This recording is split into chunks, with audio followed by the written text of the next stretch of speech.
प्रतिटी ओडियांको मनरे जागी उठिछि ओडिया माटीर प्रीति। माँ माटी पाई समस्तंको मनरे आनंद आ उल्लास। जन्म नेइथिबा माटीर जयगान करिबा पाई वर्षको दिनटिए आसीथाए। सेही दिनटी एप्रिल मासर 1 तारिख अर्थात उत्कल दिवस। गंजाम जिला सोरडा ठारे कांग्रेस तरफरु कांग्रेसर विधायक प्रार्थी श्रीजुक्त हरेकृष्ण रथ निज कर्मी को नहीं पालित करिसेंति उत्कल दिवस।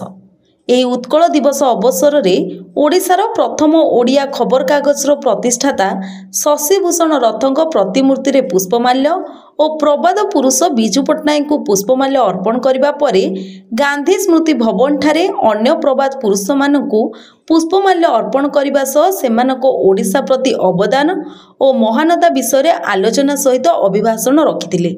पूर्वतन ब्लॉक अध्यक्ष प्रकाश चंद्र पात्र, श्रीजुक्त हरेकृष्ण रथ समेत दिलीप सुआर, विनायक गौड़, संजय पात्र, पवित्र मोहन दास और अन्य कांग्रेस कर्मी जोग देइथिले। गंजामरू नारायण डाकुआंक रिपोर्ट, पब्लिक मीडिया।